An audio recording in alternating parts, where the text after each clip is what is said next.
Hello students, હવે આવે છે શીટ નંબર 2 જીઓમેટ્રિક કન્સ્ટ્રક્શન. હવે આપણે એક પછી એક બધા પ્રોબ્લેમ જોશું. Problem number 1, construct a perpendicular at a given point P on a line AB. એટલે કે AB લાઇન આપેલી હશે, ત્યાં AB લાઇન ઉપર કોઈ પોઈન્ટ P હશે. પોઈન્ટ P પરથી આપણે પરપેન્ડિક્યુલર ડ્રો કરવાનો છે. હવે આપણે સૌપ્રથમ AB લાઇન ડ્રો કરશું. તમે કોઈ પણ લેન્થ લઈ શકો છો. આપણે લેશું 80 mm AB લાઇન A અને B. લેન્થ કેટલી લેવાની છે? 80 mm. ઓકે. હવે આ જે 80 mm જે લીધી છે AB લાઇનની લેન્થ, તેનું મિડ પોઈન્ટ લઈ લઈએ. મિડ પોઈન્ટ આવશે 40 mm. તે આપણે નામ આપી દઈએ પોઈન્ટ P. હવે આપણે પરિકર ઉપર 30 mm નું માપ સેટ કરશું આ રીતે.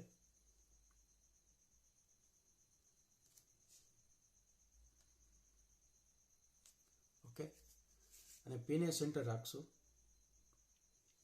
એક ડાબી સાઈડ આર્ક મારશું અને એક આવી રીતે જમણી સાઈડ આર્ક મારશું. બરાબર. તો આ બે જે જગ્યાએ આપણે AB લેન્થ ઉપર AB જે લાઈન છે, બરાબર, ત્યાં જે આર્ક મારી છે ત્યાં આપણને 2 પોઈન્ટ મળી જશે. નામ આપી દેવાનું છે આને C1 અને આને C2.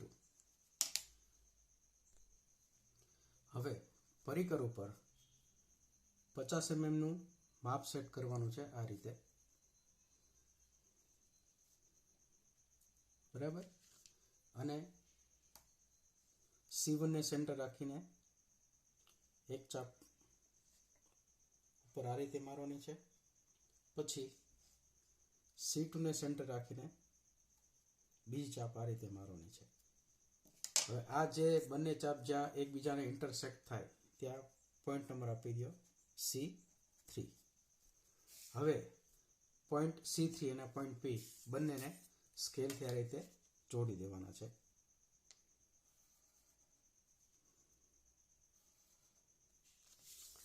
તો આ જે AB લાઇન ઉપર પોઈન્ટ P પરથી જે લંબ રેખા જે આપણે દોરેલી છે તેને આપણે કહેશું પરપેન્ડિક્યુલર. બરાબર છે. આ જે લાઈન જે છે ઊભી, એને શું કહીશું આપણે? પરપેન્ડિક્યુલર. હવે આવે છે મેથડ નંબર 2. આ મેથડ નંબર 2 માં પણ સરખું જ માપ લેવાનું છે. તો આપણે સૌપ્રથમ AB લાઇન ડ્રો કરશું જેનું માપ છે 80 mm. A B કેટલું છે? 80 mm. હવે આપણે AB લાઇન ઉપર કોઈક જગ્યાએ પોઈન્ટ P લેશું. તો ચાલો આપણે ડાબી સાઈડ પોઈન્ટ P લઈ લઈએ. અહીં ગમે ત્યાં કાંઈ આપણે પોઈન્ટ P લઈ લેશું આ રીતે. હવે આપણે પરિકર ઉપર 30 mm નું માપ સેટ કરશું આ રીતે. અને P ને સેન્ટર રાખી અને આ રીતે ચાપ મારશું.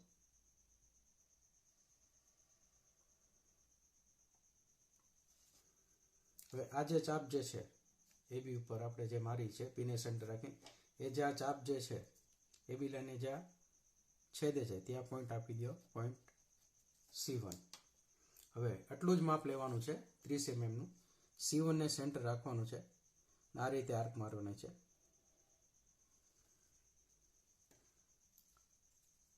ત્યાં જે પોઈન્ટ મળે ત્યાં પોઈન્ટ આપી દો C2. ફરીથી સેમ જ માપ રાખવાનું છે 30 નું. C2 ને સેન્ટર રાખી અને આ રીતે બીજી ચાપ મારવાની છે. ત્યાં નામ આપી દો પોઈન્ટ C3. હવે ફરીથી માપ આમાં ચેન્જ નથી કરવાનું, 30 mm લીધું છે એ જ રાખવાનું છે. ફરીથી હવે C2 ને સેન્ટર રાખવાનું છે આ રીતે અને આ રીતે એક ચાપ મારવાની છે. પછી C3 ને સેન્ટર રાખવાનું છે આ રીતે, અને બીજી ચાપ મારવાની છે આ રીતે. આ બંને ચાપ એકબીજાને જ્યાં છેદે ઇન્ટરસેક્ટ કરે ત્યાં આપણે પોઈન્ટ નંબર આપી દઈશું C4. ઓકે, હવે પોઈન્ટ નંબર જે C4 જે છે, ઓકે, અને આ પોઈન્ટ P છે એ બંનેને સ્કેલથી આ રીતે જોડી દો. તો જો બની ગયો લંબ AB લાઈનને પોઈન્ટ P માંથી બની ગયો છે આપણે લંબ, બરાબર. તો આને આપણે કહીશું પરપેન્ડિક્યુલર. પરપેન્ડિક્યુલર, બરાબર. બે મેથડ છે. એના પછીનો પ્રોબ્લેમ છે પ્રોબ્લેમ નંબર 2. ટુ બાયસેક્ટ અ ગિવન એંગલ ABC, બરાબર. હવે ABC એંગલ આપેલો છે, બરાબર. એને આપણે બે સરખા ભાગ કરવાના છે એંગલના, બરાબર. આપણે એંગલ લેશું ABC = 70 ડિગ્રી. તો ચાલો આપણે સૌપ્રથમ ABC એંગલ ડ્રો કરશું. સૌપ્રથમ હોરિઝોન્ટલ લાઈન લેવાની છે આપણે. તમે કોઈ પણ માપ લઈ શકો છો. આપણે અહીં લેશું 80 mm. 80 mm.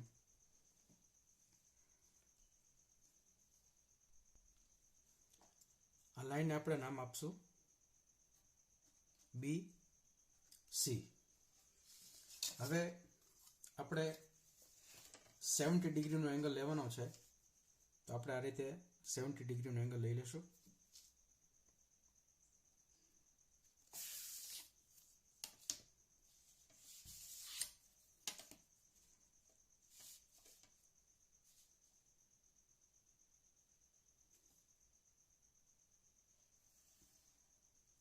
આ રીતે આ એંગલ જે છે એ 70 ડિગ્રીનો આપણે લઈ લીધો છે. આ બાજુનો જે પોઈન્ટ છે તે આપણે નામ આપશું એને પોઈન્ટ A. તો જુઓ ખૂણો ABC કેટલો છે? 70 ડિગ્રી થઈ ગયો છે. હવે કંપાસ પર 40 mm નું માપ સેટ કરો આ રીતે. B ને સેન્ટર રાખી રાખવાનું છે અને આ રીતે ચાપ મારવાની છે, બરાબર. આ જે ચાપ જે છે, બરાબર, BC ને જ્યાં ઇન્ટરસેક્ટ કરે ત્યાં પોઈન્ટનું નામ આપી દો C1, અને BA ને જ્યાં ઇન્ટરસેક્ટ કરે ત્યાં આપી દો પોઈન્ટ C2. આપણને બે પોઈન્ટ મળી ગયા છે, C1 અને C2. ઓકે, હવે માપ બદલાવાનું નથી, એનું એ જ રાખવાનું છે, બરાબર. હવે C1 ને સેન્ટર રાખો,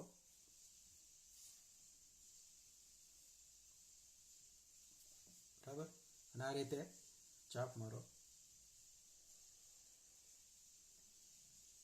બરાબર. સેમ માપ રાખવાનું છે, બદલાવાનું નથી. હવે C2 ને સેન્ટર રાખો આ રીતે ચાપ મારો. હવે આ બે ચાપ જે છે એ બંને ઇન્ટરસેક્ટ થાય ત્યાં પોઈન્ટ આપી દો C3.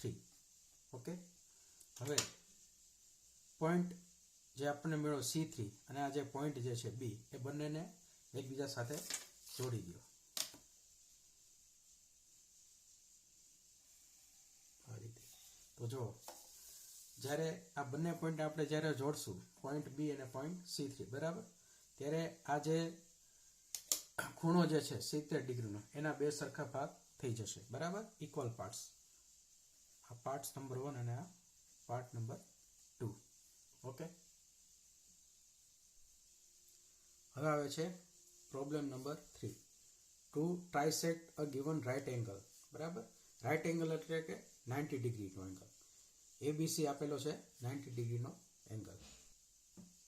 તો ચાલો સૌપ્રથમ આપણે રાઇટ એંગલ ડ્રો કરશું. પહેલા હોરિઝોન્ટલ લાઈન લઈ લ્યો 80 mm. લાઈને નામ આપો B અને C, બરાબર. હવે 90 ડિગ્રી લેવાનું છે, તો આપણે આને આ રીતે સેટ કરશું. ઓકે, 90 ડિગ્રી એક પોઈન્ટ માર્ક કરશું.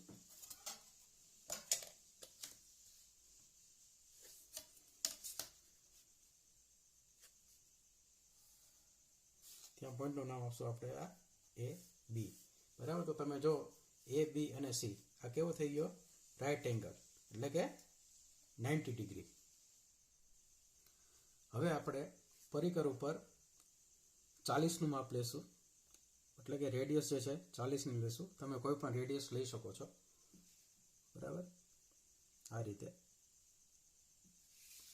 હવે 40નું માપ લઈ અને બીને સેન્ટર રાખવાનું છે આ રીતે. બરાબર, અને આ રીતે ચાપ મારવાની છે કે જે બીસી લાઈન અને BA બંનેને ઇન્ટરસેક્ટ કરે.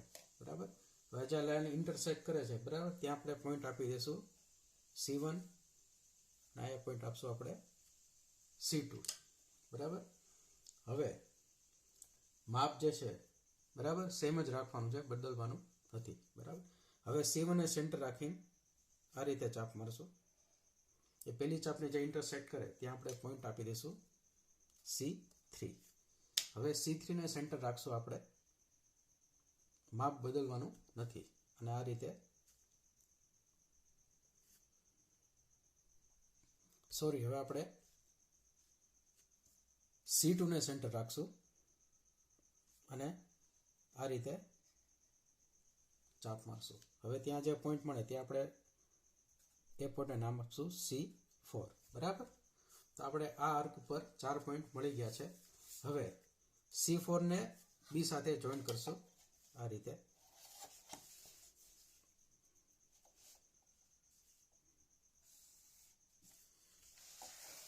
બરાબર, અને C3 ને પણ પોઈન્ટ બી સાથે આપણે જોઈન કરશું આ રીતે. બરાબર, તો આ જે 90 ડિગ્રીનું જે એંગલ છે, બરાબર, તમે જોઈ શકો છો આના 3 ભાગ પડી ગયા છે. આ પહેલો ભાગ, આ બીજો ભાગ અને આ ત્રીજો ભાગ. Problem number 4.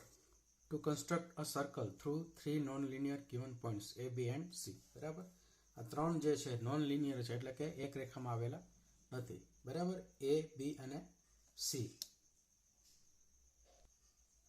હવે આપણે AC લાઈન જે છે, બરાબર, એને આપણે બાયસેક્ટ કરશું. પછી B અને C લાઈન છે એને આપણે બાયસેક્ટ કરશું. બરાબર, ચાલો એને લાઈન AC ને આપણે બાયસેક્ટ કરી લઈએ.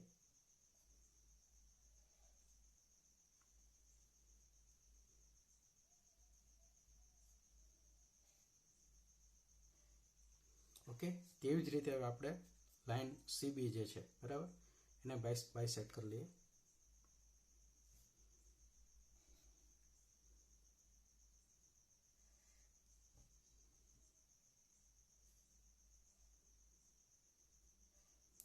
બરાબર છે, તો આપણને 4 પોઈન્ટ મળ્યા છે.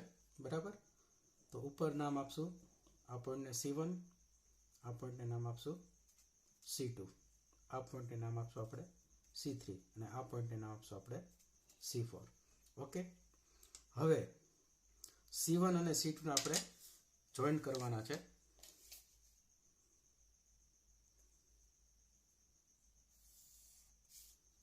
આ રીતે.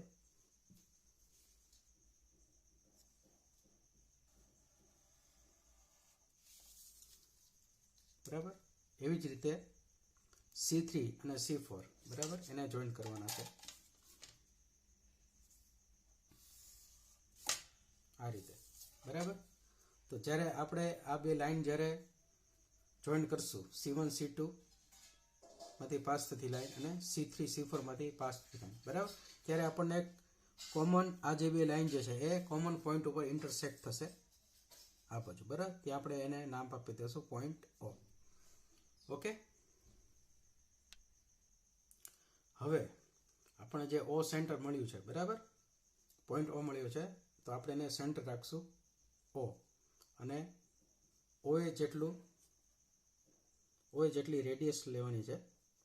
O ને સેન્ટર રાખવાનું છે, OA જેટલી રેડિયસ લેવાની છે, અને આપણે આ રીતે સર્કલ ડ્રો કરવાનું છે.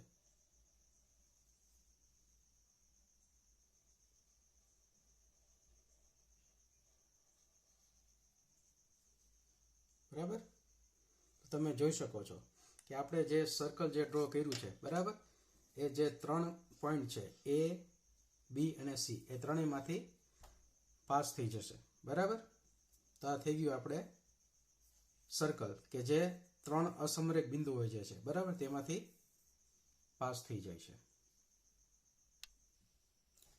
હવે આવે છે next problem number 5. To construct a tangent to a given circle O1 R1 at a given point P. Point P માંથી સર્કલ જે છે, બરાબર, તેના ઉપર પોઈન્ટ P રહેલો છે, બરાબર, ત્યાંથી આપણે ટેન્જન્ટ ડ્રો કરવાનો છે. તો સૌ પ્રથમ આપણે 30 mm રેડિયસનું એક સર્કલ ડ્રો કરશું. તો આ રીતે કંપાસ ઉપર 30 mm નું માપ લઈ લ્યો. તેને આપણે કહેશું R1.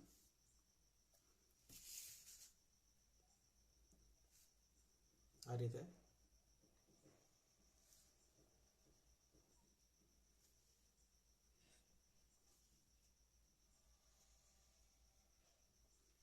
ઓકે. તો આપણું આ સર્કલ થઈ ગયું. R1 is equal to 30 mm.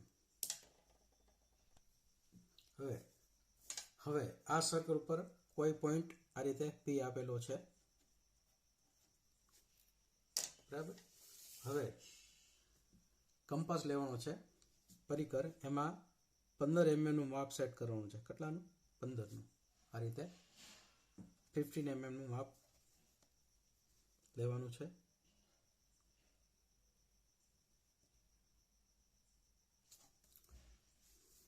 Okay, અને P ને સેન્ટર રાખી અને 15 mm ની રેડિયસ વાળું આ રીતે સર્કલ ડ્રો કરવાનું છે.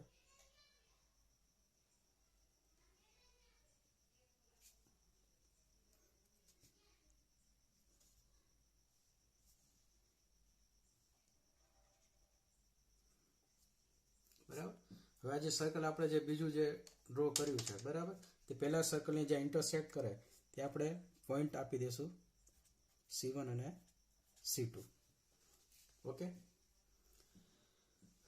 હવે C1 અને C2 ને આપણે આ રીતે જોઈન કરી દઈશું. બરાબર.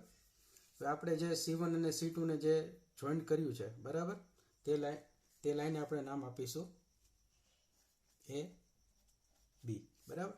હવે આ રીતે રોલર સ્કેલ હોય તો રોલર સ્કેલ લેવાની છે, બરાબર, અથવા તો સેટ સ્ક્વેર જે છે આપણે સેટ કરવાનું છે. બરાબર. હવે AB ને પેરેલલ આ રીતે એક બીજી લાઈન ડ્રો કરવાની છે. એ કેમાંથી પાસ થશે? પોઈન્ટ P માંથી. આ રીતે. બરાબર. તો તમે જોઈ શકો છો કે આ જે પોઈન્ટ P માંથી જે લાઈન પાસ થાય છે, બરાબર, એ લાઈન જે છે એને આપણે નામ આપીશું CD. બરાબર. આ CD જે લાઈન જે છે એ આ સર્કલને ટેન્જન્ટ છે, બરાબર, કે જે પોઈન્ટ P માંથી પાસ થઈ રહી છે.